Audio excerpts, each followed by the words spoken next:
My people, my people, my people. Welcome. Welcome to another segment, another session, another conversation, another gathering.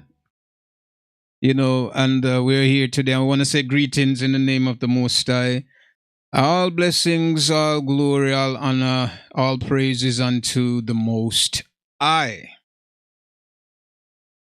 Because He has given us life, He has granted us this privilege. So we can be here today and talking with you. So believe me, it's a great privilege that we have today to really sit here and can just have this conversation with you guys. We feel very, very blessed. I'm very excited today, and welcome to everyone. Just welcome, to the naked truth.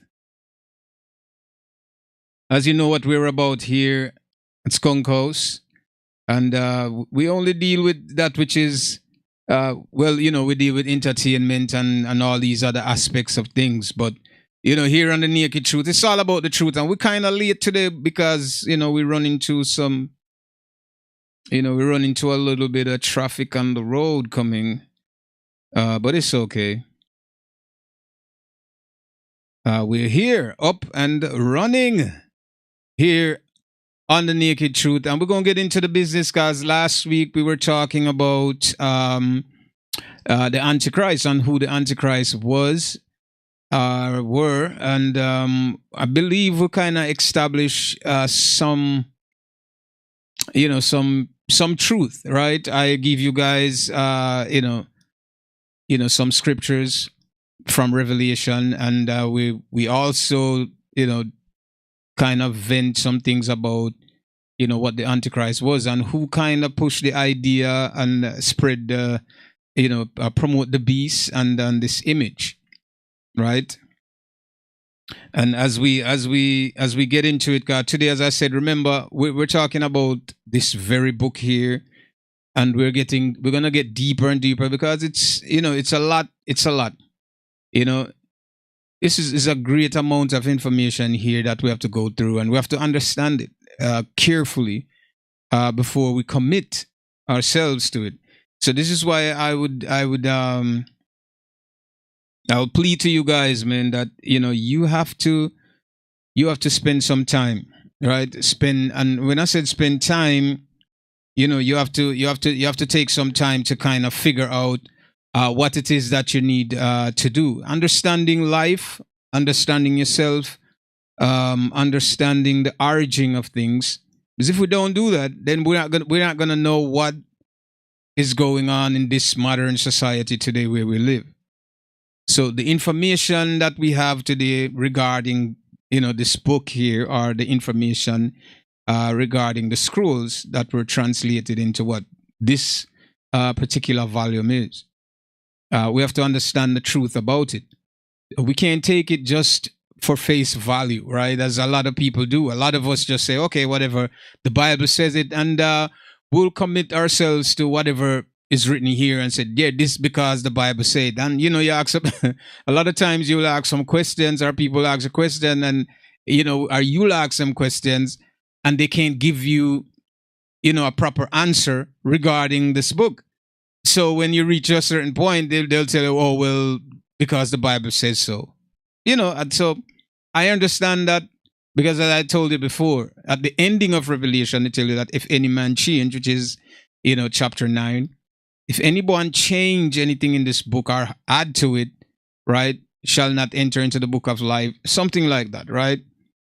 So this, you have to question these things. Like, why would the book say that, right? As if it was, during the period when you have the Israelites and they were the ruling power, right?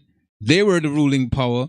It wasn't a book, it was on scrolls, and it was different, set of information that happened throughout their experiences in that time. It wasn't the same thing, right? It was different information from different people, different generation of people that passed on, like, your great great great great grandma, and in their time, people that lived there, and they would have documented, their experience, whatever they went through. Those are the things that happen, right? So they would have passed this information down to today, right? And this information would have been available, because it was coming down from your generation that is connected. I'm talking, by blood, come to this time, right? But somehow, as I said, the people who had the information was cut off. They were cast out of their homes because of, we read Deuteronomy 28 through 68. There was a blessing and there was a curse. And if they did accordingly to the blessing, then they would have been good.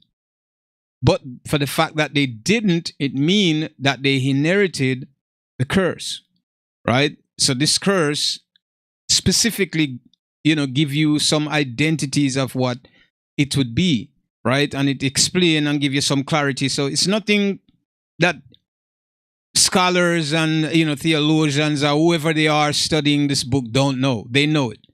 By reading it, and if you're aligning this information with reality, then you'll see everything very clear. The fact that nobody wants to see it because the people, right, that the book is talking about, they're not in power. They don't have any power. The Bible says you shall have no might, right? There shall be no might in thy hands towards thy, you shall not have power. You won't have any control of ruling or taking, control of any situation.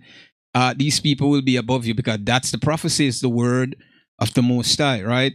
And the prophecy cannot be a lie, right? It has to be true. So this is why the specifics were there, and it in details what would happen.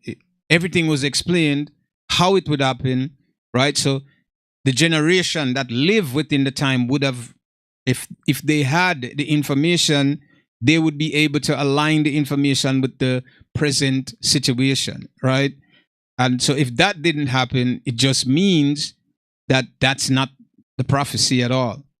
But if you see, what the book talk about from Deuteronomy 28, and they don't really teach us in the churches, they don't tell you about Deuteronomy 28. They don't care about that. That's not important to them, because the church is a business and they're trying to make money. It has nothing to do with redemption. There's nothing there for you, and there's nothing that you're going to gain from there, right? You would tell yourself that I'm going to this place because I feel like I want to learn about the Most High, right? The Most High is not hidden in books.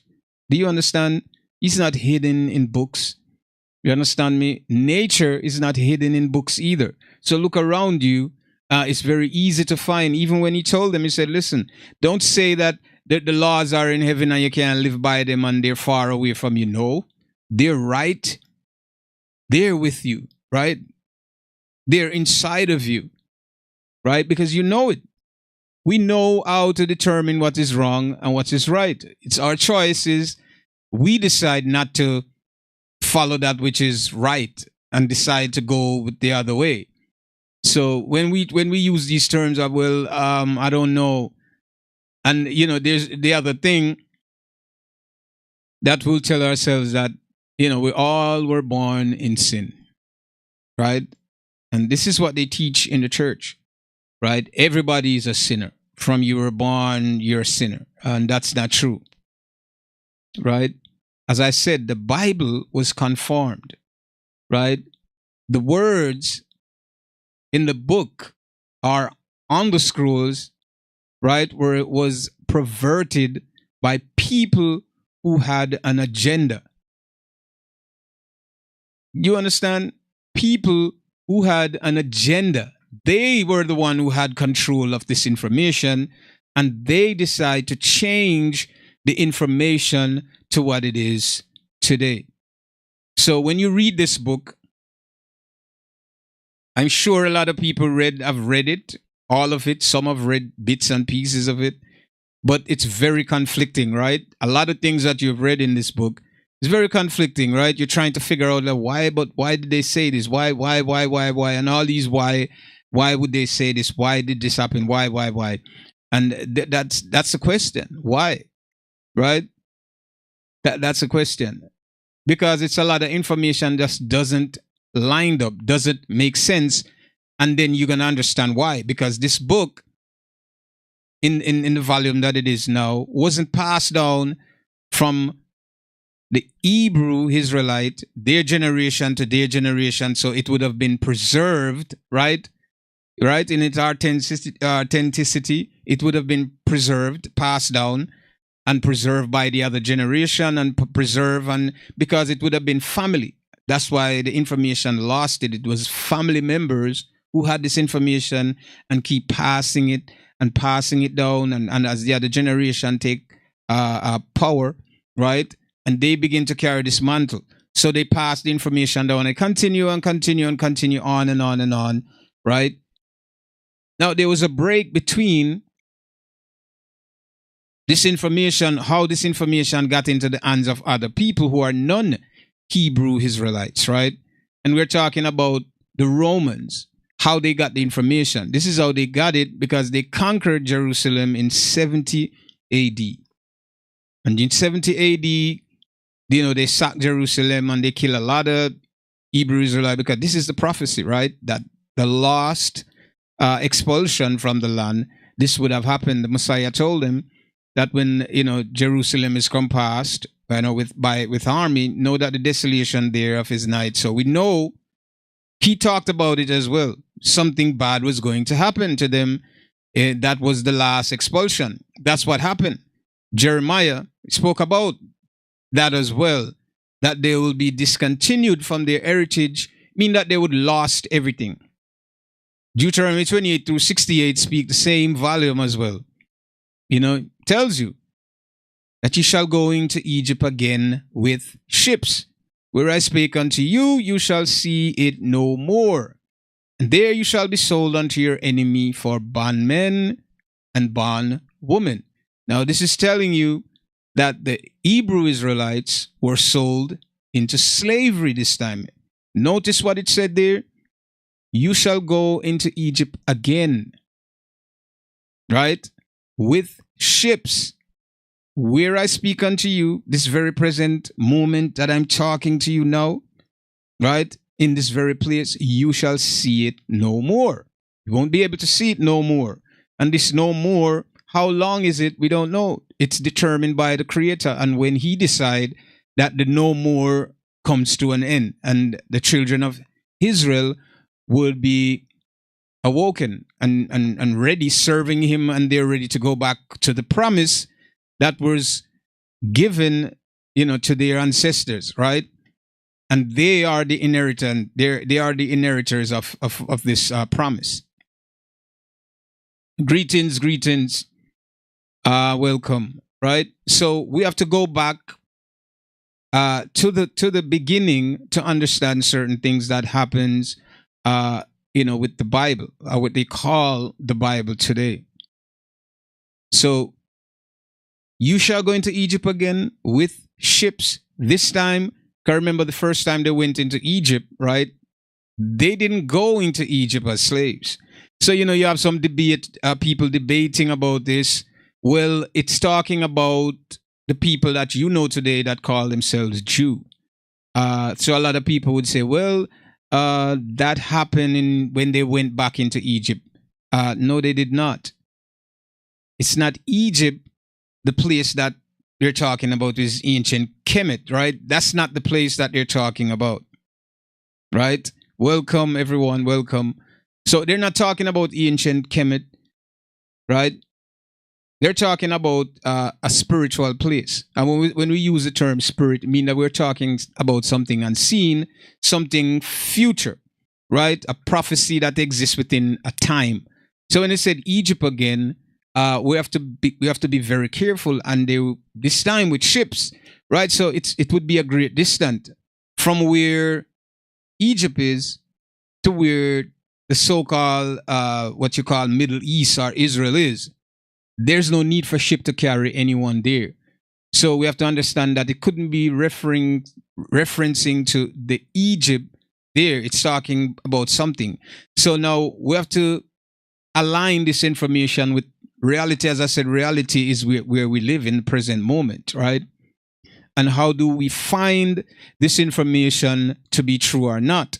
So when you say go into Egypt again with ships, hello, welcome, right? What does this mean?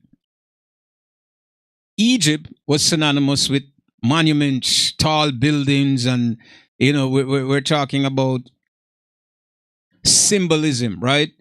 Now in America, it's the same thing: high, tall monuments, symbolism everywhere, right? Even on the dollar bill, you'll see the higher forces, right? As of Horus, which is on the back of the $1 bill in America. So there's a pyramid on there.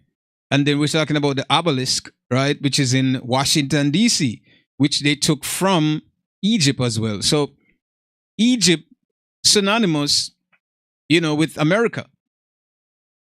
Or America is synonymous with Egypt. So that's what we're talking about. So the slaves that they talk about, that they will go on ship, you'll go into Egypt again with ships, right? That where I speak unto you'll see it no more, mean that you won't see your homeland anymore. You'll be somewhere else. And there, he said, there, when you get to wherever it is, or this new Egypt, right? When you get there, you'll be sold, right? As bondmen and bondwomen. And it even states that no one shall buy you. Because if you read the Bible, you understood that there are passages that talk about Israel, and the Israelites are not supposed to be slaves. So if somebody sold an Israelite as a slave, there's other Israelite brothers who will buy them back. So they will be able to redeem them from whatever it is, whatever cause or reason, you were put into slave for, or you were slaved for. So we understand that, right? So he said that no man shall buy you, right? And there you shall serve your enemies, right? Gods of wood and stone, right? And then it goes into detail. It breaks everything down. If you read Deuteronomy 28 to 68, it gives you detail about what would happen to a particular people and exactly what would happen to them. Remember, Most High didn't say anywhere in the curse that there would be great war and people would die, or and explain to them that it would be a certain incident that would happen to you. Notice what he says. There are particular things that are going to happen to you, right? Things that everybody reading and familiar with the history could put together and said, yeah, also these are the people, because the prophecies have to be true, then it has to align with the present time. If it doesn't, it means that's not the prophecy, right? So how do we know who the Israelites, the true Israelites are?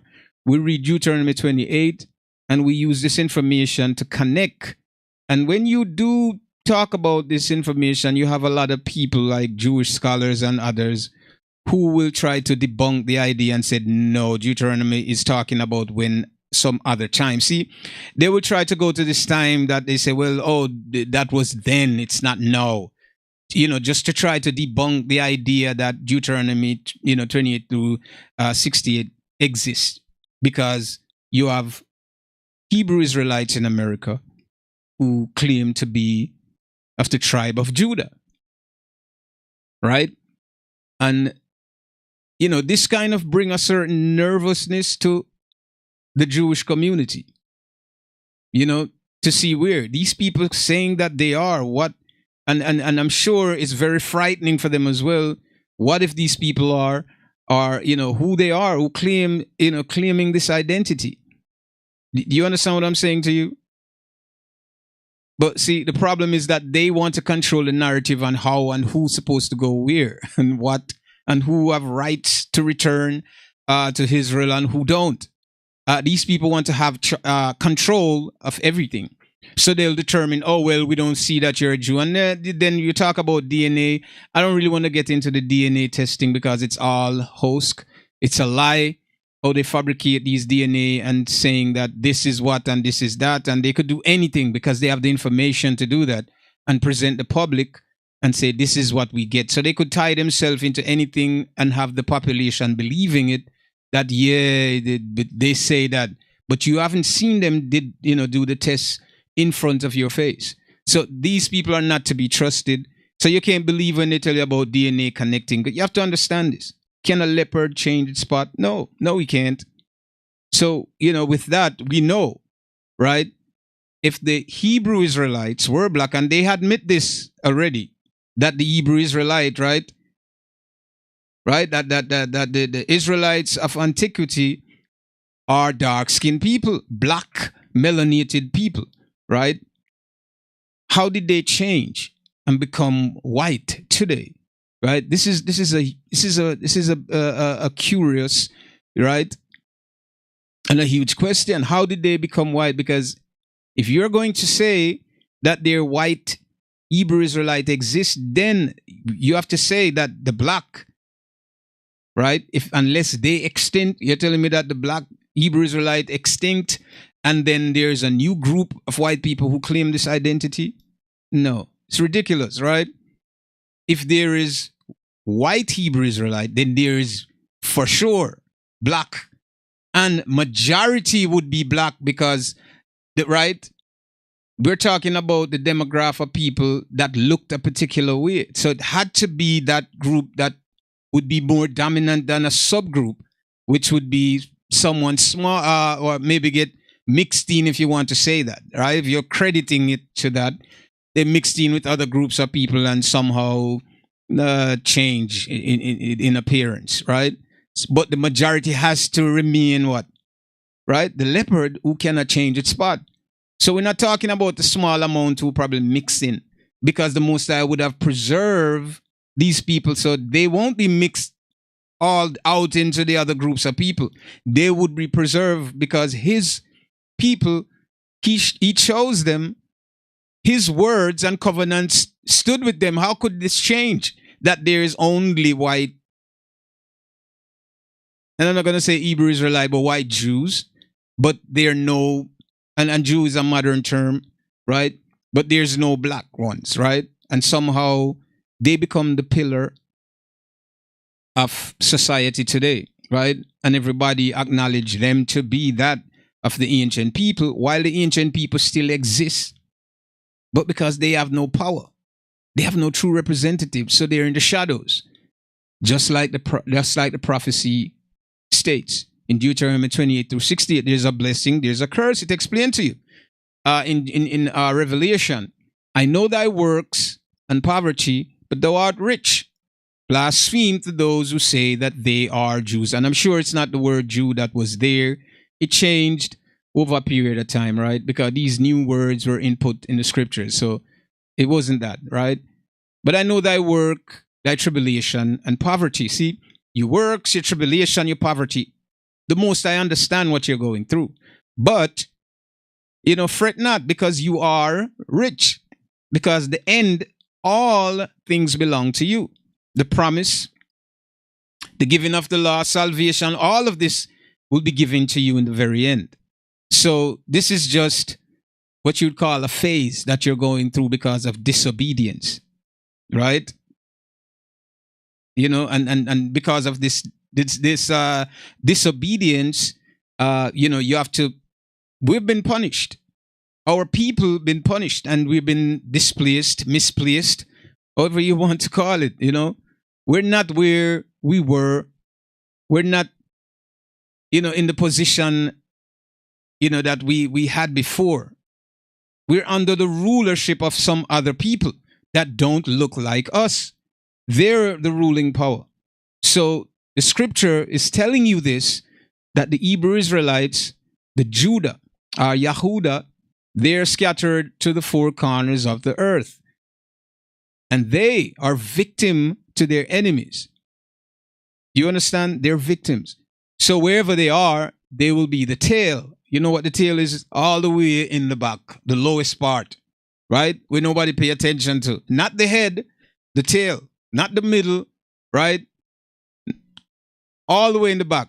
They are the tail. They will be treated the worst among all people within any society. So we can tell, we can attest, right, to these things, and people will deny it.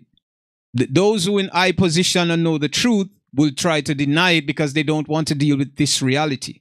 You understand? They don't want to deal with this reality. So they'll try to hide this.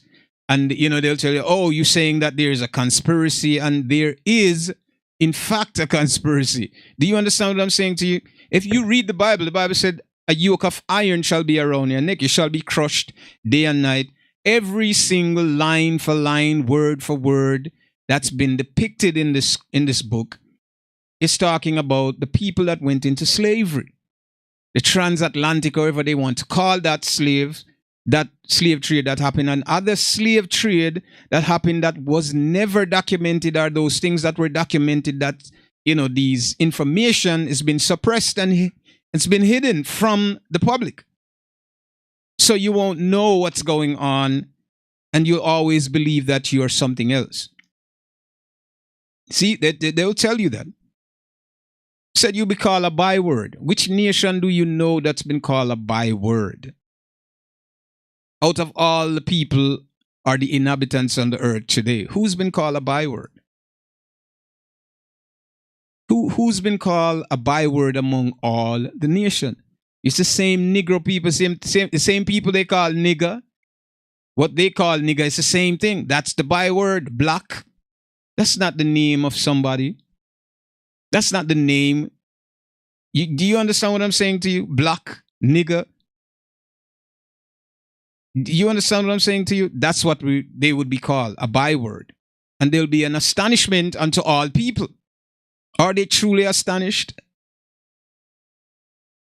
Because they would sit and think how these people are unable to reach certain status in society. As a people, I'm not talking about an individual that, like one fish.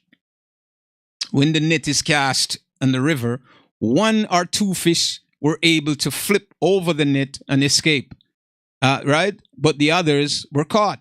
So I'm not talking about the two that escaped and might become a part of whatever, a part of the populace, right? Are integrated within in society and might have some wealth. I'm not talking about that. I'm talking about collectively, the group of people, right? And their stance in the society. Look at the condition of them, you will understand. They have nothing, basically nothing. They're striving to survive. Do you understand? They are the wheel of this economy. So let's be clear when we're talking about that. So the scripture explained to us about the prophecy, and we know what the prophecy is. So reading the Bible, and I will implore you guys, everyone out there, Deuteronomy 28 through 68. If you read this, you'll understand. Because it is important that you know who the Hebrew Israelites are in the last days, because they are going to usher in the Messianic age. They're the ones who are going to be responsible for that, because they were the only one and are the only group of people that can call upon the Creator, and He will respond to them. There is no other nation can do it. Do you get what I'm saying to you? Nobody else can do that. They're the only group of people that can do this. So we're talking about these people who have the ability to connect with their God and ask their God questions, and their God will come and deliver them out of their captivity wherever they are. So the Bible already explained to us what's going to happen. Right? What is going to happen in the last days if you don't know? So you can deny the truth, and a lot of people out there denying it, and especially Christians who, and I would say this because there's a lot of black people who became Christian due to their ancestors were forced to convert in the early days, and this information was passed down to their children. When you're converted, right? Maybe your great-great-grandmother, great-great-grandfather, right? They were converted. They fought. They fought life and death situation. They fought, maybe lose his wife, kids, you understand me, or other relatives, and he fought, and now your back is against the wall, and he said, "Oh, I can't fight no more." So he decided to break, like, okay, I don't want to die, so I'll convert. And this was the case. A lot of them converted because they didn't want to be killed. So they have to learn this idea, and they were overseers to make sure that they were learning this. So they had to partake within this thing. So when the Bible tells you about, when it tells you about that, who have the mark of the beast, you understand me? And to save he, without this mark, you cannot buy or sell. This was the law within that time. This is when we read Deuteronomy, Revelation, we need to understand this. This time already took place. So when we're looking for this, some, people say the Antichrist, and we're looking for some monster, some ugly looking beast or dragon to come from the sky and he's going to reign. No, my friend, this already happened. This happened already. Our people had to have this identity in order for them to purchase anything within the marketplace to survive. This was the rule back then. You would be killed. I'm talking about during the crusade. We're talking about the Inquisition. We're talking about these periods were very bloody. For if you were an Hebrew Israelite, they were hunting you down. They were special elite, right? Elite forces who went after the Hebrew Israelite to find wherever they were. Whatever information they had to confiscate this information, they would be headed or they will be killed. Yeah, many people are living in an unknown thing, my brother. So it's a lot of information that's been suppressed and covered up. You can't find it. If you're a fish, right? If you're a fish and you're in the water, you will think that that's where you're supposed to be. If you're a fish and you live in the water, that's what you're supposed to be. But what about the fish who think that there's land outside of the water, right? There's something else there. It's not just the water alone. There's dry land out there, and there's other things out there too. So you have people who would push themselves to think further than others, right? And then you have those with just comfort with what they have, like, okay, this is everything. When you put yourself in this box, you'll never learn anything more than what exists within that circumference, right? So when you begin to think outside, then you begin to accumulate knowledge, right? In a vast amount of information that you if you wasn't pushing yourself, you wouldn't know it. So we're looking outside. So if you're a fish that thinking about other things, then you would know that, okay, there's a whole entire existence outside there, differently from under the water world, right? So this is how you have to think. You have to be very careful. And when I'm saying this as an example to you, because I want you to have an idea of what I'm talking about. See, this society, you're programmed to do something, right? And that something is to support this very society, right? It's to support and to, I wouldn't say support, but to maintain what's already here and exists. So everything you learn is attached to everything around you, your surroundings, how you go shopping, the food that you buy, everything. What you learn is about what rotates within this environment, right? Or this society, right? Everything rotates within the space. So you're learning basically what you go out and say that, oh, I'm going to college.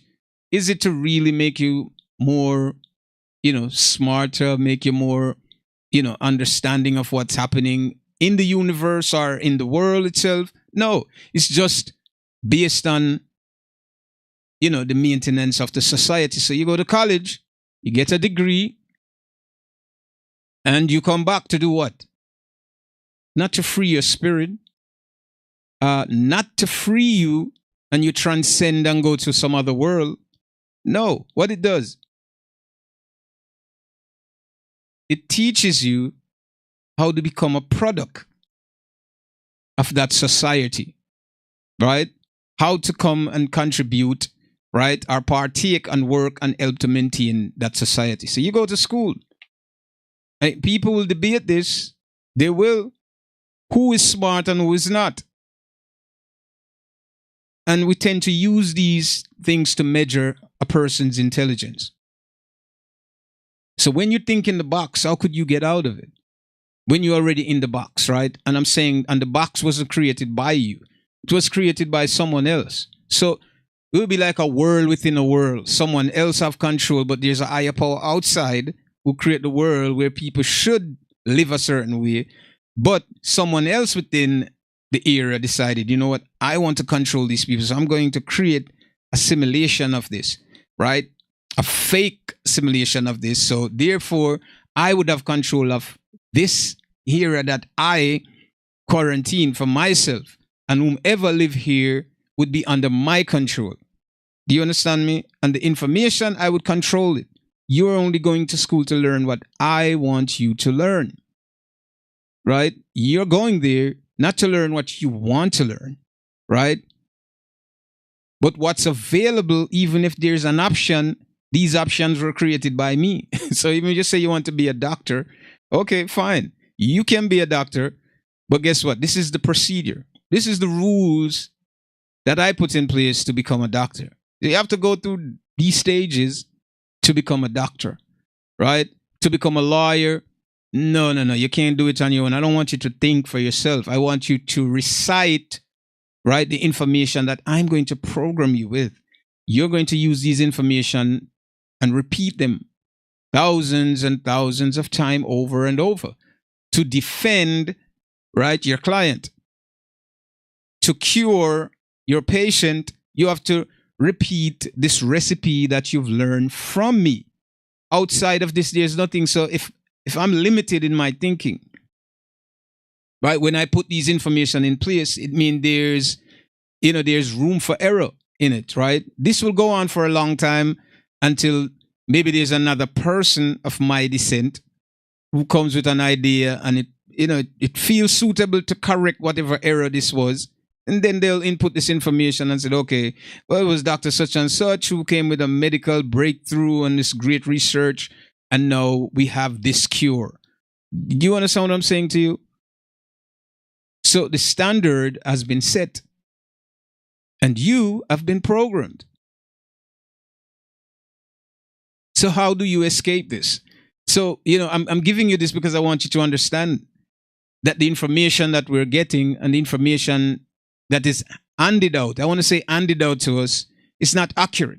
Not 100% accurate. There's bits and pieces that you have to use the common sense now to analyze, to get, a deeper meaning of what's going on, really. So these times we're talking about, where people had the mark and they bear this mark and they were worshiping this image remember, they just created this image.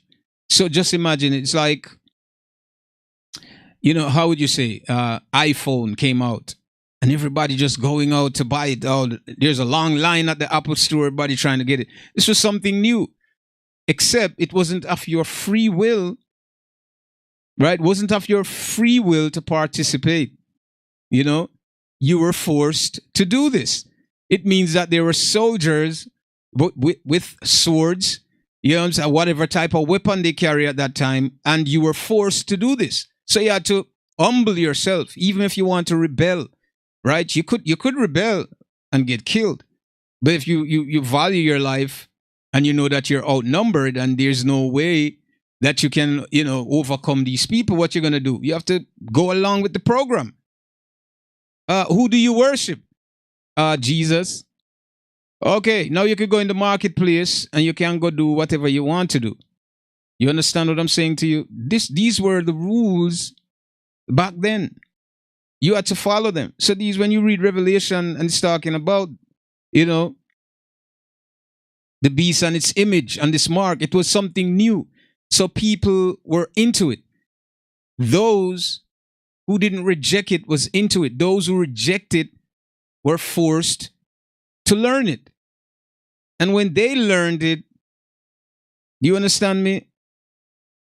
when they learn it, and if their children was younger, then you have to understand how the kid, it would be an influence, whether it was negative or positive.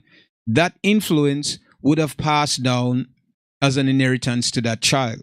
Right? So the child was probably 5 years old or 7 or 8, seeing the father going to church, not willingly, unwillingly going because he was forced to, right, to become a Christian. Now, this child wouldn't view it that way. As a young kid, you wouldn't be looking at your parents like, oh, because if your parents don't share with you and said, you know what, you're not supposed to do this. We're not supposed to be a part of this, but this is what it is. So we're talking about generation, probably 2-3 generation before this is corrected, until maybe the third generation. Now, whoever the descendants wouldn't have any problem going to church, wouldn't have any problem with Christianity no more, because it was forced, it became a program, it was passed down through the genetics, and now it become normal no more. There's no violence surrounding it anymore. Now it seems like it is the correct thing to do. So you have to understand, your child would have been completely willing to be a part of that, because he would have lived with you. He would have seen, right, with his own eyes, you going, to these churches, right, or conferences or whatever it is, right? So he would have learned from this, saying this is the norm. And I'm not talking about just you alone, but within the community, other people are doing the same thing, right? So it becomes a trend, and everybody begins to follow and follow until it becomes normal. There's no more rebellion anymore. Do you understand? People are voluntarily becoming Christians now. It's not like before when they rejected it, especially the Hebrew Israelite rejected Christianity and they would jump off a cliff with their children because they just didn't want to deal with that. You understand? They were forced into it. So when you have a generation of people that were forced to become something else that they didn't want to, and their children, begin to inherit these ideas or ideologies, later on become normalized to them, and they now enforce this teaching on their children as role models, right? Your children is not going to reject this. Do you understand me? They won't reject it. So it would be normal for them to just do whatever they want and become, and so it started out bloody, right? And then it just watered down as if it's something good. But the beginning, right? the very conception of it wasn't something nice. What it becomes today, as everybody dismiss the horror, right? The horrific things that happened before, people tend to dismiss this and think, okay, well, Christianity is this is it. You want to go back in history to see your ancestors face and the fear, right? The fear that they feel. I mean, and I'm talking about just adults. I'm talking about children who were forced. And if they didn't comply, what happened to them? They would be killed. I mean, you're literally watching your ancestors, your parents' head be decapitated, right? And you just stand there like, you have to either you bend or you face the same wrath, right? That's what happened. So when we talk about Christianity, it's coming from a good place. Now, when you read the Bible, the difference with the Hebrew Israelite, they have never forced anyone to become servants of the Most High. They have never forced anyone. You go back and read for yourself. Because they didn't need to do it. They had conflict with other nations that come against them, a nation who they went against, who their God sent against them. Never for conversion. None of it ever happened at any point in time for converting anyone to become a Hebrew Israelite, because a Hebrew Israelite, my brothers and sisters out there, right, are relatives. They're family members. They're connected by blood. If you're not blood connected to these people, so if you're not ethnically connected to them, right? We're talking about ethnicity, right? So ethnically, if you're not connected to these people, then you can't be an Israelite. You can't be one of those people that were chosen by the Creator. It has to be blood. So when we have this spiritual conflict and you have conflict today, we're talking about bloodline. This is what the battle is about. This is what the war and the hatred is about, this important bloodline. And nobody on the outside can possess it. You can't just say you're right, a Asian person when you're not. You can't just go to some Asian family house and say, okay, well, I'm your son and you want to become an Asian. You can't. Right? It's technically impossible, right? So you have to be a part of that sheer genetic that was passed down from father to son to daughter, right? And I'm talking about when it goes to the daughter, right? The daughter, her genetics is good if she deal with someone of another race, right? Because the seed of the father is more dominant. So we're talking about if the father is from another race, then the child that this, even if she was a Hebrew Israelite, has is not an Hebrew Israelite anymore. It belongs to the husband from wherever tribe or wherever he's from. So it has nothing. So this whole thing cut out. So this is why the woman, when she marry into someone else, she's no longer part of this group of people anymore. Because she cannot produce a Hebrew Israelite anymore. She don't have the ability to do so because the seed is from the male. And when that seed is sown, it's coming from his lineage, not the mother lineage. The child may share some traits from the mother. You understand me? So these are things that we need to understand. So it's important when the Most High said we shouldn't go out, to take wives of the other nations. This would cause a problem. And not only that, things would change in some way, right? Or the demographic would change. We're talking about there are other changes that would come into play when doing these things. Because the Most High explained that you don't want the child to grow up within this home because there's a promise. This promise, right? This covenant that were made between the Most High and Abraham, right? This promise, right, is there, it stands as an everlasting promise, right? And I'm talking about the promise is based on the bloodline. Bloodline. What I'm talking about, this important bloodline that was chosen. Because remember, you had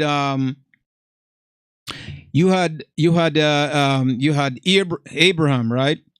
And Abraham had a son before, which was Ishmael, right? We're talking about Ishmael before Isaac, but out of Isaac and Ishmael, there was one that were chosen. So Ishmael's mother was Hagar, right?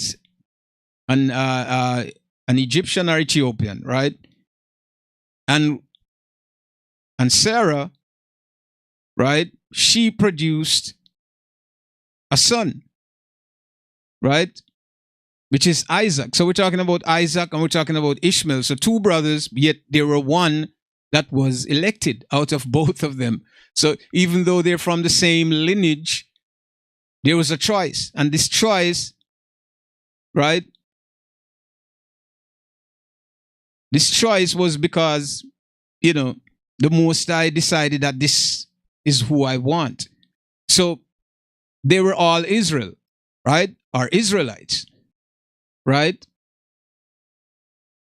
But not all Israelites are chosen. So what I'm talking, so it's just a word, it's just a term they use, Israelites, because they're coming from the seed or this lineage. But we're talking about there's a separation between the groups of people.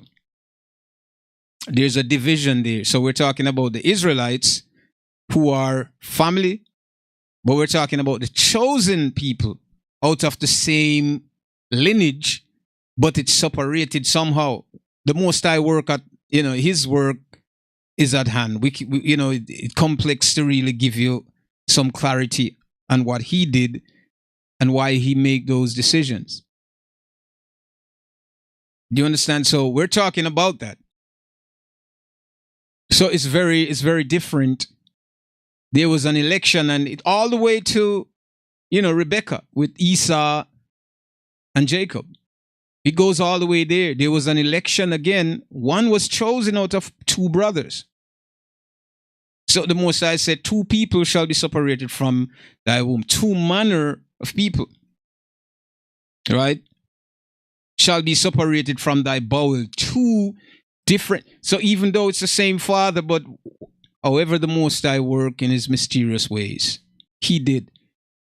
He created two people within the same womb and explained to Rebecca that two manner of people, two different people will be separated, from thy bowels, right? These two people will be different. The first one came out was Esau, came out, red like a hairy garment, right? So his skin was very hairy and he was ruddy, right? That was according to the Hebrew language text. Red means it's ruddy, right? That's a term for red. So he would have been ruddy. And then the other one, they didn't explain his complexion. So he had to probably remain the same as the parents were. And his complexion didn't change. Now, Rebecca favored Jacob more than she favored, it's both her sons, but she favored Jacob more according to the scriptures, right? And, but these kids, through election, were chosen long before they were even born. So, when the scriptures come and tell you that Jacob stole Esau's birthright, that's not true. You have to go back to the beginning to have a clearer understanding of what's happening. They were elected before they even born, before they know right or wrong, before they even make any mistakes, do anything in their whole entire existence, right? They were elected. It means that Jacob would have been Jacob, and he would have gotten the blessing, and Esau would have gotten blessing. But if you read the story, they have to format the story in an English format where you would read it in a sentence form, right? In a sentence format where it seems to make sense as a story. This is how they do the Bible, right? They try to put it in this, this format where when you read it, it seems like it's a complete story, and then another story start again. So, reading this, you have to understand that, right? So we're talking about these kids were elected. Who was supposed to get the blessing? Who was supposed to be the cursed, or whatever it was. Now we were talking about, Esau, who they said claimed that Jacob stole his birthright and whatever. This is a story that were made up. So whoever the other group of people are trying to say, see, it was unfair that they stole the birthright. No, he was elected by the Creator. So all of this stealing or stealing some birthright, it's not accurate. Now we're saying that Joseph, that the father of Jacob, right, he was blind. And so the mother put some goat skin, I think she said a goat skin onto his skin. So when the father feel him, because he's blind, he would feel the hair on his skin. I mean, come on, man. I don't know you guys read this, but you guys need to read it for yourselves and just get some understanding of it. Even when you're blind, you must know what somebody's skins feel like. You know what I mean? Even because he wasn't blind all his whole entire life, so he would actually know what it is. So, anyway, but just to build up the idea within the story that someone stole someone's identity, because this is what the heathen have to say outside, right? To discredit, the election, right? That the Most High selected Jacob over Esau. So they would create a story to say, see, he stole it, and this is the fact that they become the blessed one because it was stolen. No, it wasn't.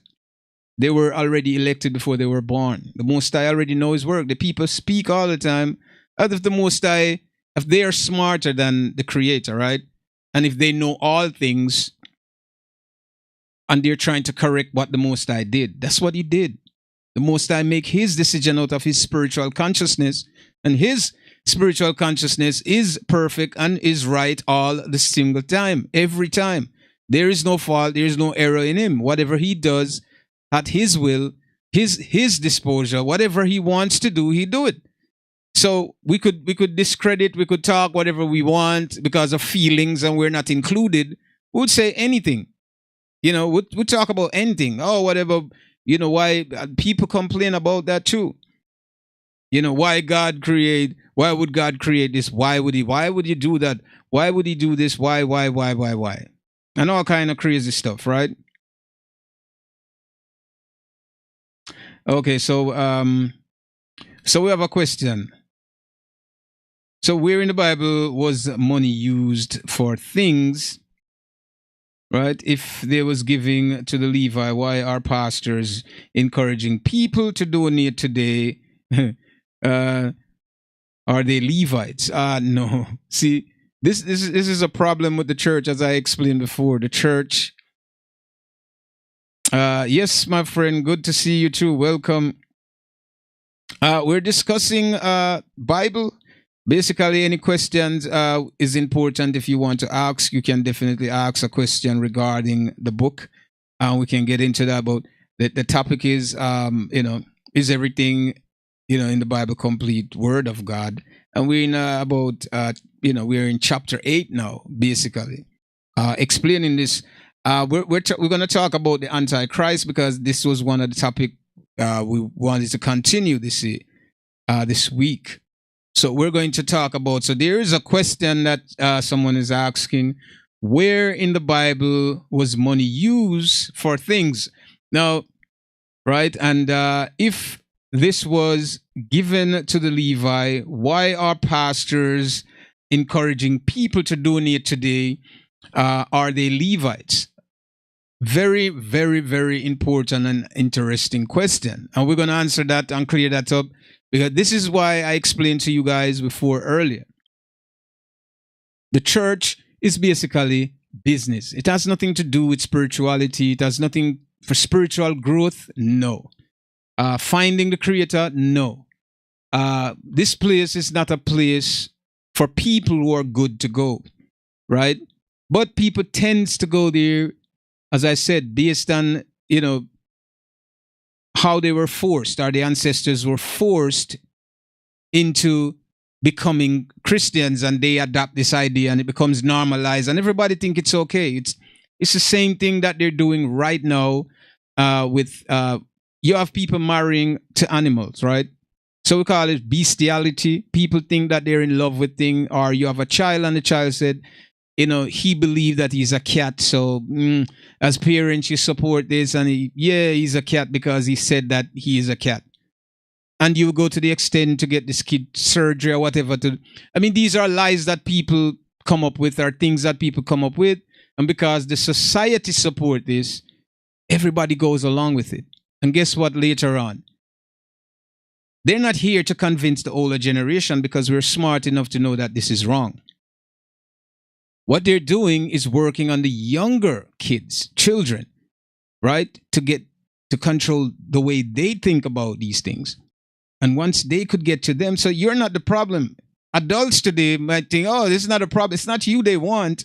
They want to corrupt your child because your child is the future. When you're not here anymore, they are going to be here.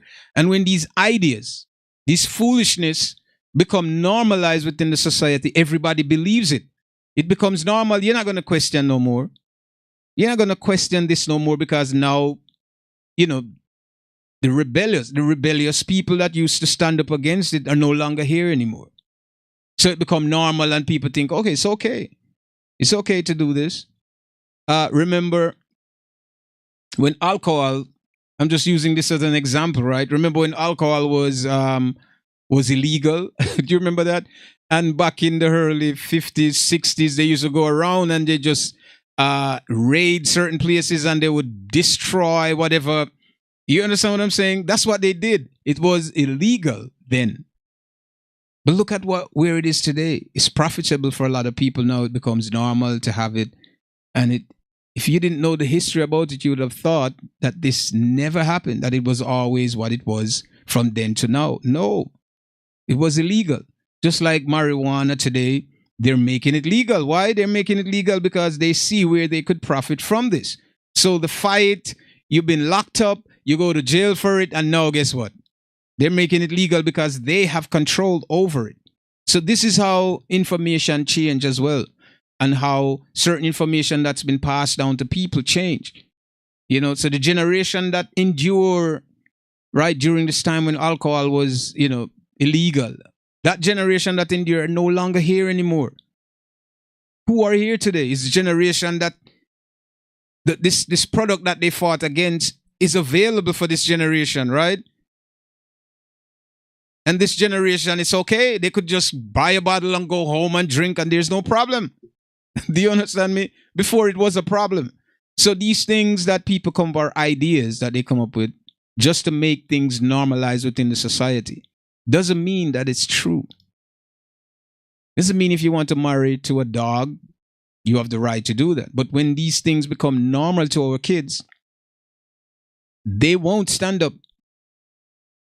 They won't stand up or say anything against it, because they will say, oh, it's a normal thing. We see people married to animals and they sleep with animals now in our space and time now, right? It would be very disturbing to see, right? But when it's been exposed to young kids and they grew up with this idea within their minds already, this program, it's different. It's different. It's different how they respond to it. And that's the problem, right? So let's get into the Levites and why the churches today, as I said, they want to, they're what they send, what they call it, the collection plate or whatever they send around, and you have to give 10%. And the pastor is emphasizing this as well. You have to give 10% of what you, because God wants 10% of what you have. But yet you have never seen a Brinks from heaven come to the earth, drive down and stop at any of those churches and collect any money to bring back to God, right? So we could say that maybe it's a metaphor, right? Maybe it's a metaphor in some different way, right? But let's explain it. Let's explain where this idea comes from. Now let's start out with Abraham, right? And we're talking about the king of Salem, right? Which is Melchizedek. The Bible don't speak much about this individual. Why? And I'm going to explain why they don't speak a lot about him. So we're talking about Melchizedek, right? The king of Salem, right? This king, right? Abraham met this king when he was coming from the battle, right? And gave the king a tenth of his spoil. Whatever he took from the battle, he killed, whatever gold or pieces, whatever he took, he gave to the king a percent of it. Why did he give that to him? Remember, Abraham is coming from a battle, right? War, fighting, killing people, right? Shedding blood of human beings, not animals, right? We're talking about, so there's a great sin that exists there, right? So in order for Abraham, right, to maintain within his righteous state, he had to atone for that sin, for that day or for that time that, that whatever happened on the battlefield. So this is why there was always in Israel, there was always a Levi or someone there to atone for their sins. So in Abraham's case, it was Melchizedek, who was the king of Salem, right? This individual had no mother, no father, beginning or ending of days. So was a very special person, right? Now it goes down from Abraham to Moses. And we're talking about Moses now, in Moses' situation where he went into Egypt and took the Israelites out, the Exodus, and they were in the wilderness for 40 years. The Levi was Moses' brother, which is Aaron, his brother, right? And so the Levites were elected to deal with the works of the Most High, because now there's a body of people came out of Egypt, more than the people that was in Abraham time. There's more people, the population begin to grow, expand. So because of this, the Most High established with them, right? And said the Levi, that Israel, right? All of them will get inheritance except for the Levite. The Levite won't get an inheritance. He said the Levite belongs to me. They will deal with my laws. right? The law is their inheritance. There's nothing else for them, right? How would they survive? How would they eat? Because they didn't get anything, right? More than the law. So this command was given in Israel that the Israelites should give a tenth of what they have to them, because they weren't allowed to come in the regular city among the regular common people in Israel, right? They had to stay in the temple, right? Or in the tabernacle, what they call it in those times, right? They weren't allowed because they were holy, so they weren't allowed to mix with the common people, which were Israelite too, but they weren't allowed. So this 10%, something happened in Israel, someone sinned, or they broke a rule, they would go to the Levite, right, and bring a turtle dove or whatever they use as sacrifice, and the Levi would take this and probably killed it, whatever, put it on the altar, whatever, and this would have atoned for that person's sin for that day. Remember, there are a lot of things happen that people do, right, that would, cause them to sin throughout their life. You're not going to escape that, right? So this is why this 10% come in, because of, the Levites were not supposed to, right, live in close proximity to the common people of Israel, because they were holy. Even the tabernacle, when the temple were built, only the Israelites were able to go inside, and they had to wash their hands and feet. The regular people of Israel didn't go. That's why I told you all before last week that the Israelites are not church-going people. And the term church, where you read in the book, these things are modern terms. They were never in the scrolls. Church were never in the scrolls. So when you read that, they take this to the 7 churches and all of those things were made up. They're not in the scrolls. You understand? The Israelites are not church-going. They would gather themselves in a congregation, and the elders would talk to them orally about things. So they learned orally. It wasn't written before. It was scribes who document things, right? And the elders would read to them orally about certain things, or talk to them about the commandment and what God says and command them to do. So the 10% came from that, where the Israelites weren't allowed to be a part of the regular society with the common people, because they were holy unto the Creator, so they had to stay in a different place. They could mingle with the people. They're not supposed to be around dead body, a lot of different things. You can go through the book and you see, go to Leviticus, read that, you'll see for yourself, right? So this is why the 10% came about.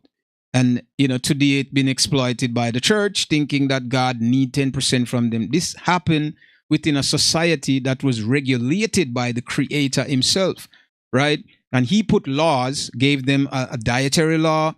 He gave them commandments, how to conduct themselves, how to live, to maintain holy, right? To maintain this holiness so that his presence could be around them. They tell them, you can't eat this, you're not supposed to do this. And they were very, very stringent rules that had to be followed. And these rules govern Israel for the years, thousands and thousands of years. So within Israel, and during the different dispensation, we had Melchizedek, we had the Levite, and the last priest we had was who? The Messiah. So there's always someone to atone for Israel's sin. Melchizedek atoned, right? The Levites atoned. And in the last part, the Bible tells you, I'm going to raise up a horn in David to save my people. This is why the Messiah came and shed his blood. Now you don't know, a lot of people don't even know why the Messiah came here, right? There's always someone in Israel to atone for their sin. The Levi came, there was a holy person before.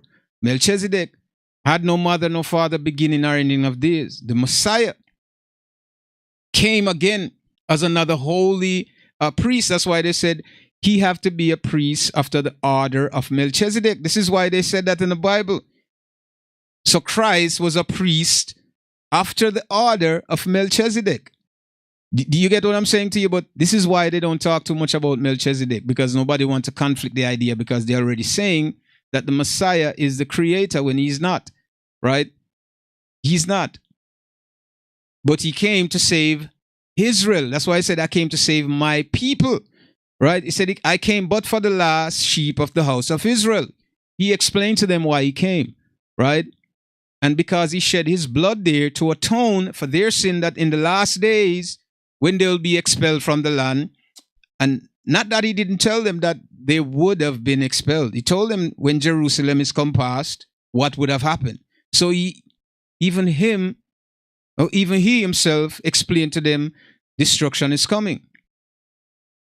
This destruction is going to come.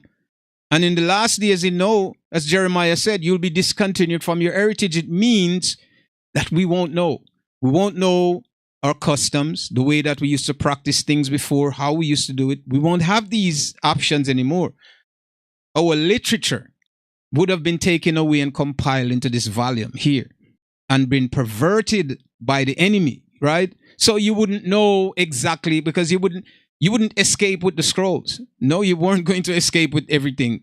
Your society that you escaped to would have been invaded, and they would have sought you out, and they would have killed and take away every information that you have, right?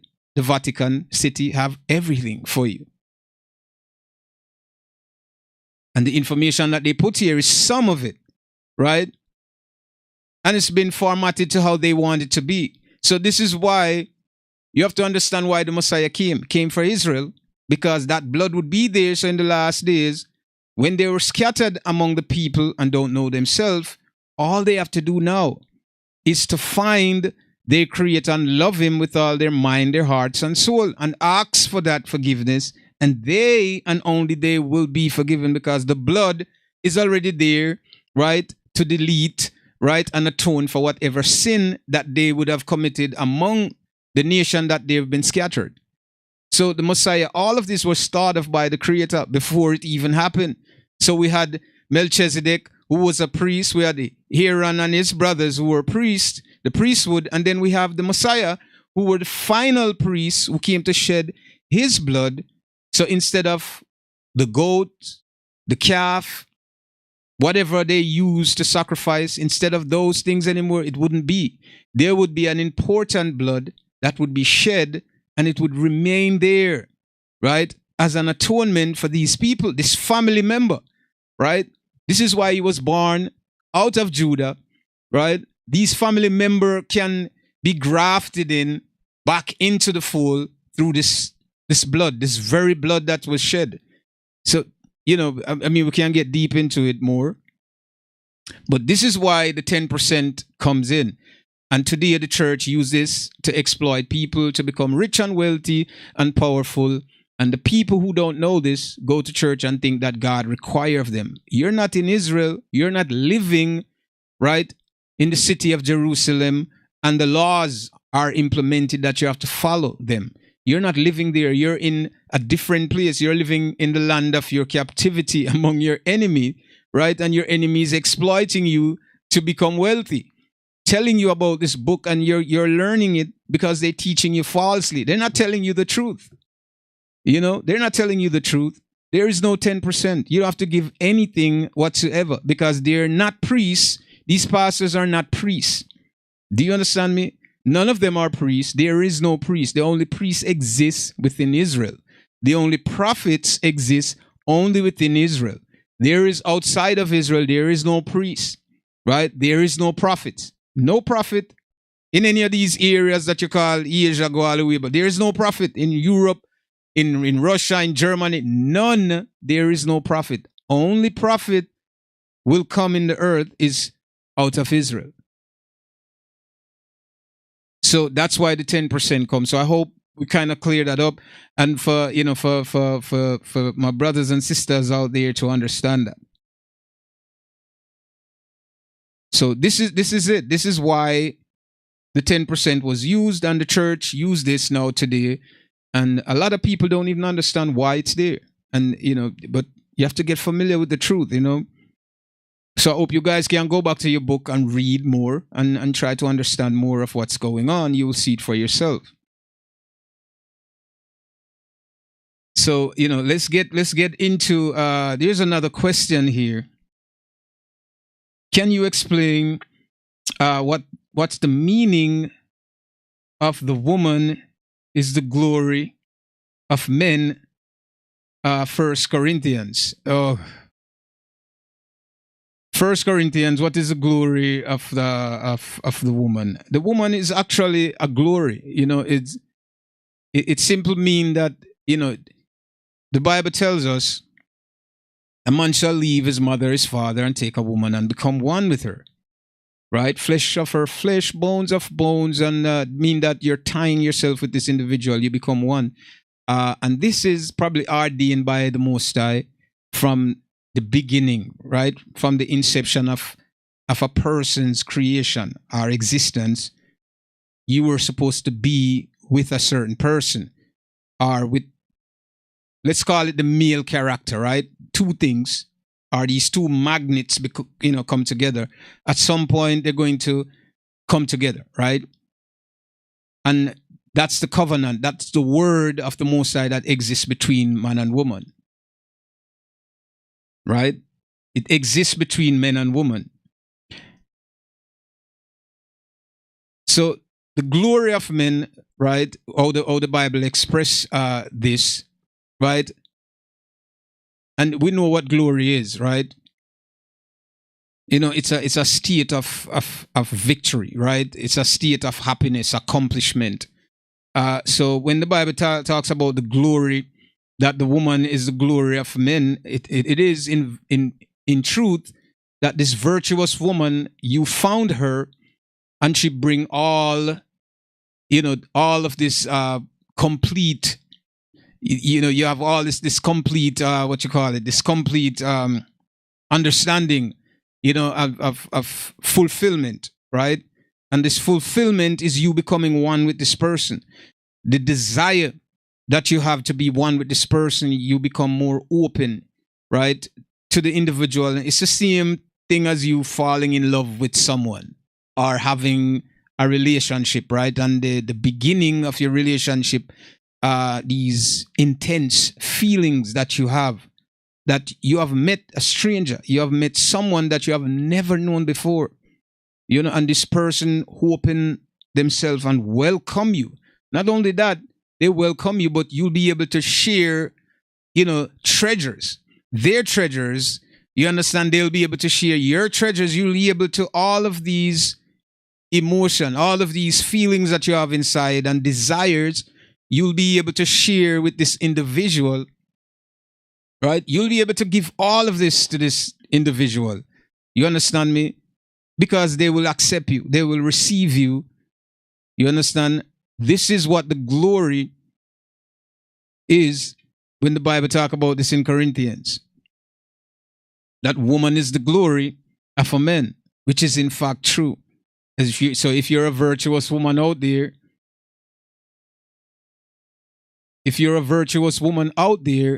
and you have your husband, I don't want to say boyfriend because that's some Eurocentric thing. So we talk about husband in the first stages, right? You are the glory unto him. He's supposed to honor you, cherish you, treat you with the utmost respect. And you both should be worshiping the Most High together. So both the man, both the woman, it becomes harmonious. You and this woman become one. And you share all these glorious things, these wonderful and amazing things. And you can sit and talk about the Creator all day, and each one can, just embody the glory, man, and the feeling of what life is. It is amazing. So First Corinthians, my brother, that's what the glory is. The woman glory, right, of the men. So, and in both senses, we both have the same feelings towards each other. We both have the same,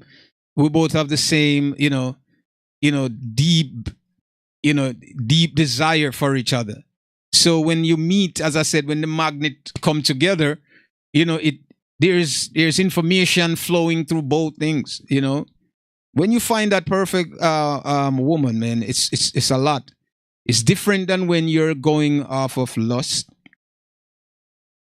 When you're going off of love, and as I spoke about this in previous videos, not many people know what love is, and 99.9% of relationship today are not based on love. You know, it's just based on desire. It's based on feelings, not love. Love is a spiritual thing. And if you're not dealing with spirituality, you can't embody love, right? And if you're not dealing with the creator, the maker of love, how could you even think of possessing this feeling? We're talking about love, one of the most, what we talk about, purest feeling, right? This is pure, right? Very pure in essence. This, this cannot exist in something that's contaminated. So, you have some certain people out there, they don't know how to react to information or react to someone greeting them. You understand what I'm saying to you? But they're looking for love. I've seen this with my eyes through my experience.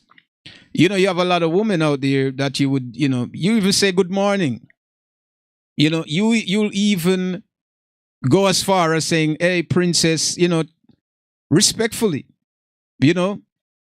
putting them on this high pedestrian, and they'll look at you and they'll frown.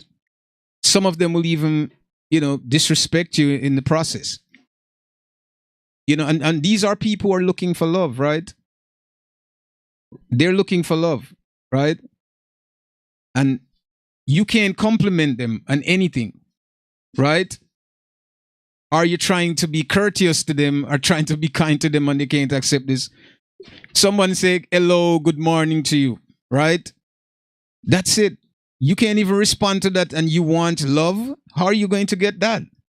How are you going to embody the purest things when your heart is not pure? How could you embody what love is? This is why you have failed relationships everywhere.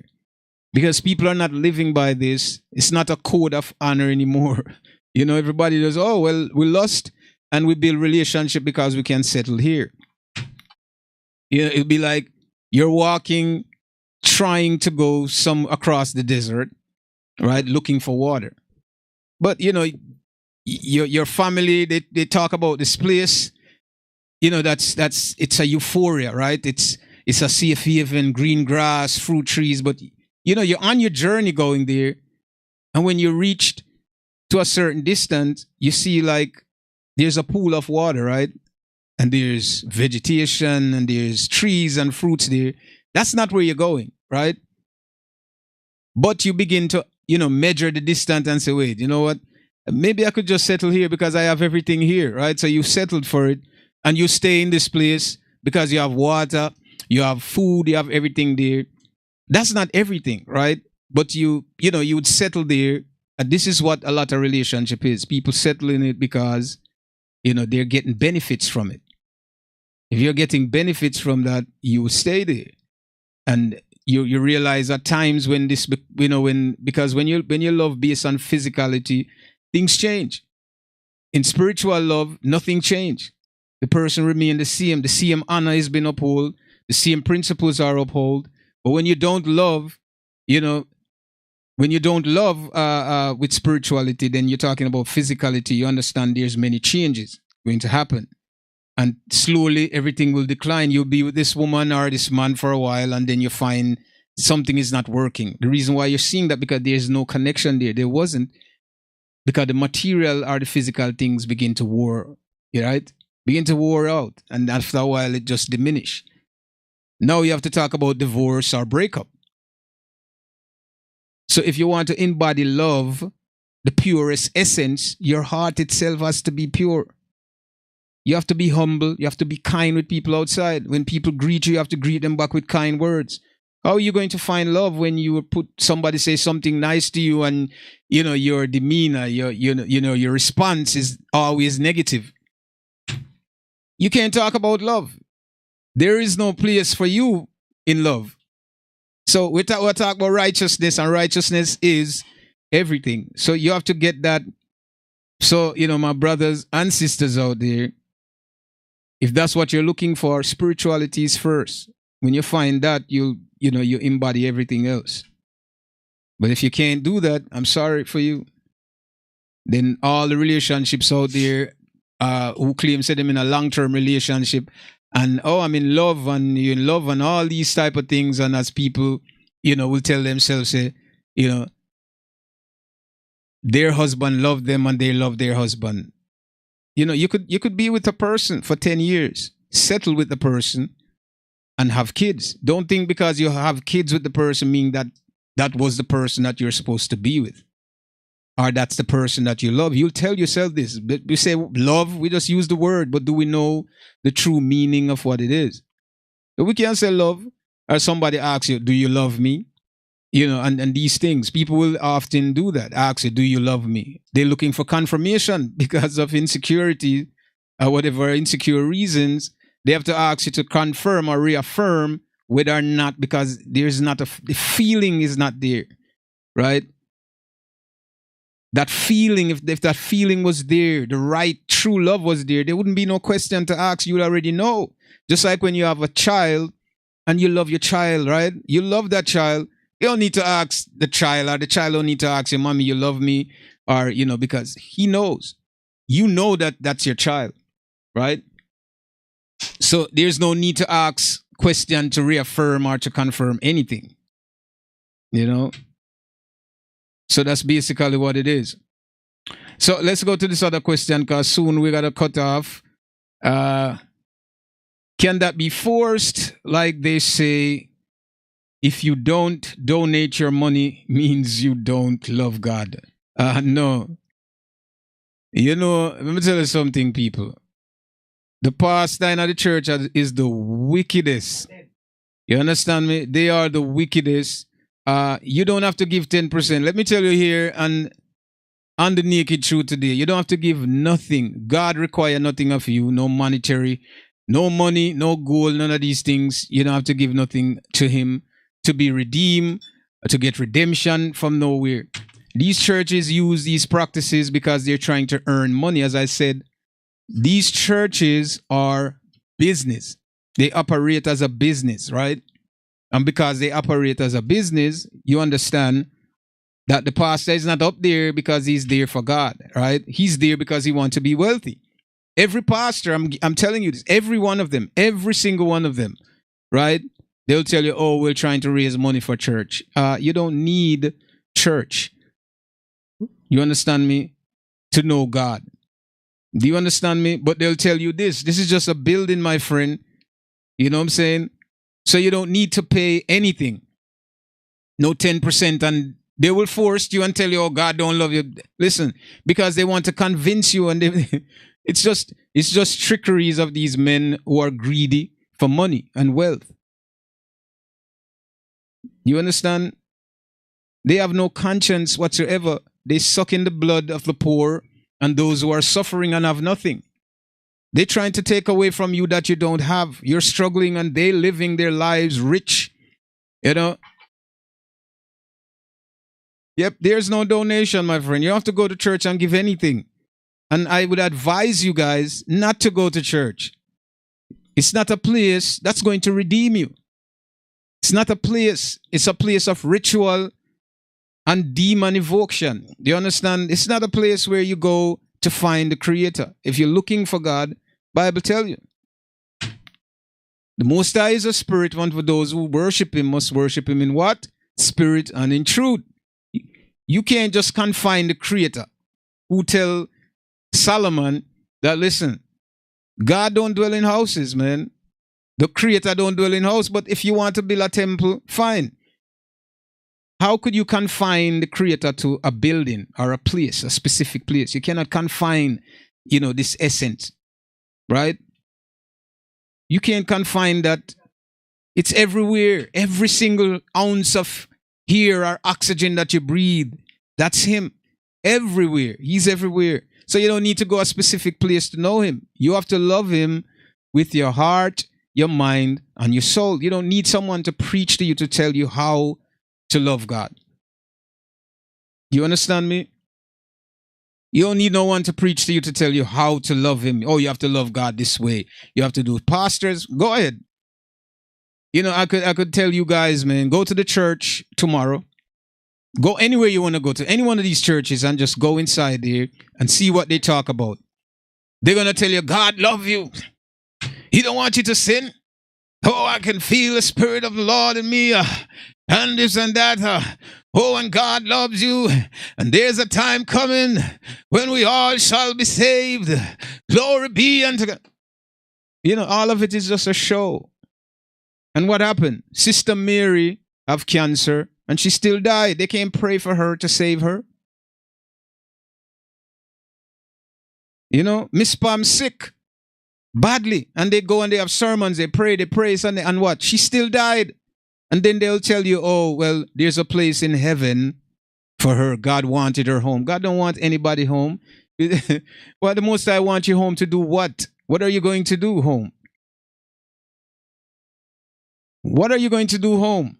The Most High take you home, or you ready for one of your angels? They come with all kinds of excuse, my friends. All manner of excuse, my brothers and sisters. I want you to pay keen attention to everything that's happening. Go to the church. It's the same language everywhere. They will tell you, God spoke to me last night, and he said to me, a day is coming. And they'll say, hallelujah. Can I get a hallelujah? And everybody just going along, and they're shaking, and then the demon possession begin. And, people start to get possessed, and they're shaking, and they're not functioning in their normal, reality. No, they're shaking. They're on the ground. They're fluttering like fish. Listen, all of this is just a game. And they allow you to get possessed within these places, because these are layers of demons. You understand? I explained last week, there is no way. And when I said no way, there's no way on this planet that anything that is holy is going to possess you. Nothing holy will possess you. When the Bible speaks about the Holy Spirit, right? The Spirit of the truth, and I don't even want to get into this, because I want to do this next week and talk about what the Holy Spirit is, so you guys can have a clearer understanding of it. Yeah. You know what I'm saying? So they will always try to tell you these things, nothing pertaining to the Creator, nothing pertaining how to worship Him, nothing pertaining. A pastor never tell you to love God with your mind, your heart, and your soul. They're not telling you that, because how they're going to get money from you? They want your money. This is why they open the church. My people, 501c3. Just look that up for a second. All of the church are getting money from the government. 501c3. They're a business. You have to learn this. They're a business. Christianity didn't start off in a righteous spectrum. When they started out, it was bloodshed, trying to conquer someone else.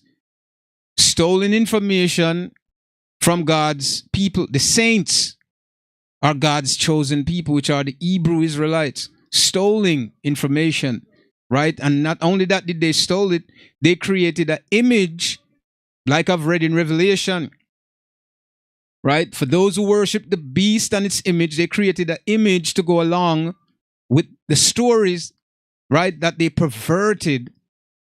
Do you understand what I'm saying to you? Do not take this book for face value. Read it.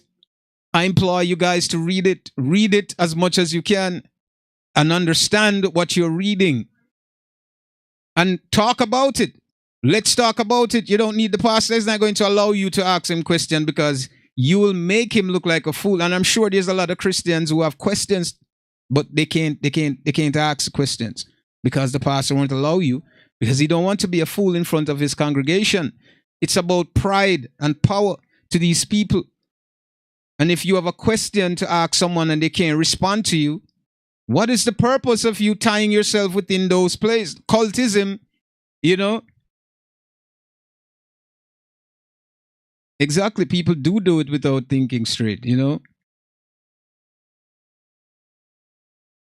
Exactly. That image on the story that they created, that's it. Jesus. That's the image that you get. When you grew up, I see many houses when I was younger have this picture in it, and they say, that's their Jesus. They love in Jesus, and they don't know. These descendants of slaves don't know. Do you know 75% of Christians are what you call black, melanated people? We're talking about even in Jamaica, right?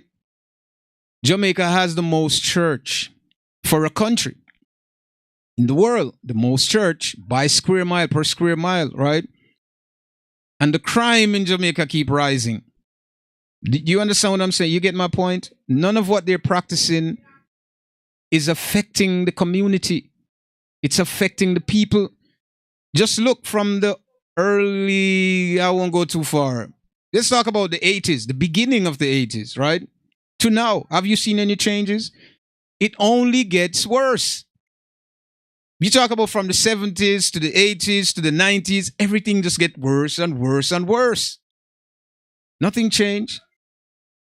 When they say they get together and they're praying to save, they cannot pray to save.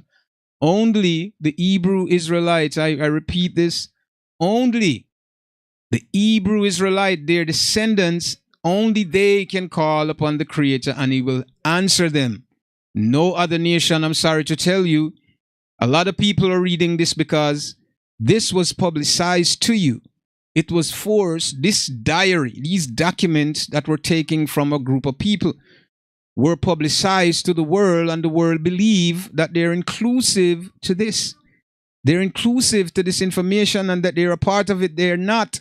This is not for everyone. It's for the people that were selected. You read it yourself. This book, from beginning to end, is telling you about a group of people. It tells you that in the end, they're going to be saved. Salvation is they're going to be adopted in everything. You know, there's a lot of problem even when I reason with Christians and they still can't find the truth within themselves. They don't want to accept the truth. You know, they talk about grafted in, right? Said that the Gentiles would be grafted in. You cannot be grafted in something if you weren't originally that person, right? Because then this would cause confusion, right? Let me explain grafting to you so you have a clearer picture of what grafting is, right? And they usually do this, right, in agriculture. When you're grafting a plant, you would cut like say an apple tree and a pear tree, right? So you cut an apple tree and you cut it and you put it together and you tie it. So this tree now, it would take fluid from the other part where you cut and it would grow as well, right? So now you have apple and pear together. Both trees, even though they're connected, produce different fruits. You get what I'm saying to you? So you cannot graft a pear tree into an apple tree and produce apples from that. Do you understand me? It's impossible to do. So you cannot graft another group of people within another group and get that people out of them. Because if you graft an apple tree into a pear tree, guess what's going to come? It's going to be apple and pear. Confusion, right? But if you graft back the very tree that was a part of the apple tree, it will bear what? The same apple. This is how the Most High divide the nation. We're not supposed to be together as they're trying to tell us. So the grafting, what they think that this people, some new people is going to come, it's impossible.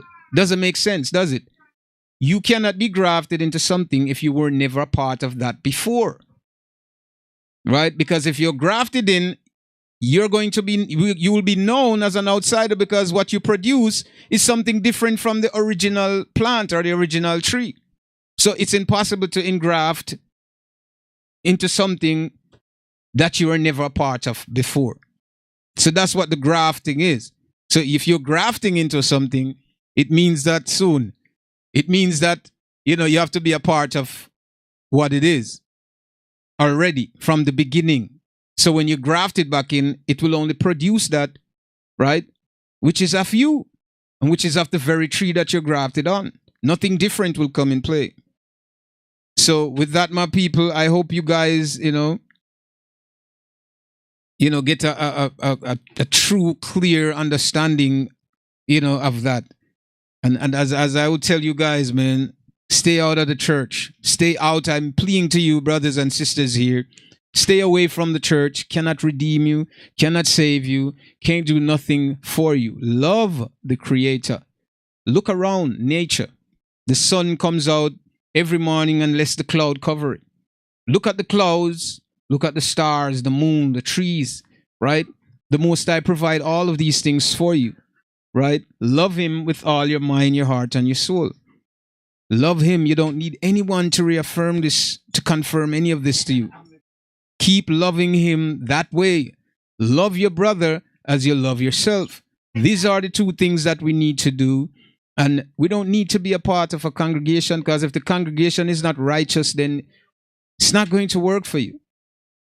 If you don't know, you need to find people who know things, and you need to talk with them, have a communication with them, have some lessons, learn, whatever you need to do. If you're lack of information and you need to know more information, ask someone who you think is credible enough to deal with you, and this is how you do it. Stay away from those places. And don't be caught within the demon possession, because a lot of people have been caught up. They just say they're speaking in tongues and doing all type of different crazy stuff, man. Pay attention to these things. The Most High never change. His words from the beginning to the end has never changed. He didn't lie. Whatever He said was what He said. Right? Didn't change it. It's the same thing from the beginning, same thing to the end. Anything else that changed is someone who is trying to change the words of what the Most High said, right? Or trying to change the words of what the prophets have said. Everything the Most High says is true. Believe me, nothing is lie about what He said. So I want you guys, man, to stay firm within yourself. And to say all things have to come to an end. As tonight, we definitely enjoy ourselves, and I want you guys to tune in next Friday, and we're going to be talking about, the Holy Spirit. We're going to go through that just to give you some clarity on that. So please, if you hadn't subscribed to the channel, please do so. And I want you guys to stay tuned, because we have an artist in the house coming up on ATO. So you guys could stay tuned for the entertainment. It will start right after this program. So I wish you guys all the best for the coming days and weeks and months and even years. And do remember Deuteronomy 28 through 68. If you guys could just take your time, read. You have to read the whole thing one time, but read it, get some understanding, know who you are.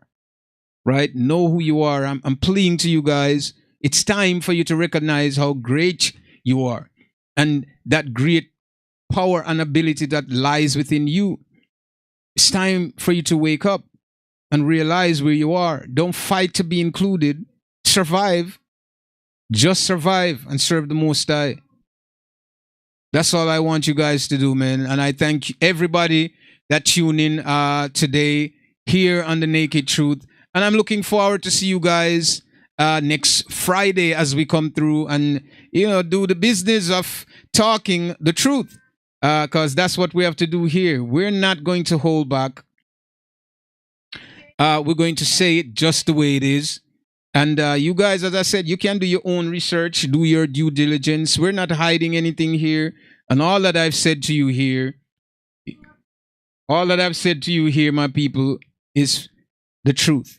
And that's what I'm saying to you. And I look forward to your questions. Whatever questions you have, you can leave to me. You can spend some time in the week and go through the book and ask me any questions, and we can just deal with it here next Friday. So I want you guys to just, stay focused, stay safe, keep serving the Most High, love Him with all your mind, your heart, and your soul. Please don't ignore the facts. Please don't ignore the facts. Yes, my brother. Any questions you have? Any question at all you have, you can ask me. We'll deal with that. So I want to thank everyone, and I hope this was edifying, enough for you. I'm looking forward to see you here next Friday to continue the mission, because we have to wake up. Our people have to wake up. We have to bring about the truth so our people and people around the world can understand themselves, because they've been lied to. So let's get it, and stay tuned for ATO coming up. Don't go anywhere. And we'll see you in a short bits of peace and love, respect to everyone until such time next Friday. ATO is coming up. Stay tuned. Don't go nowhere. I'll see you guys there.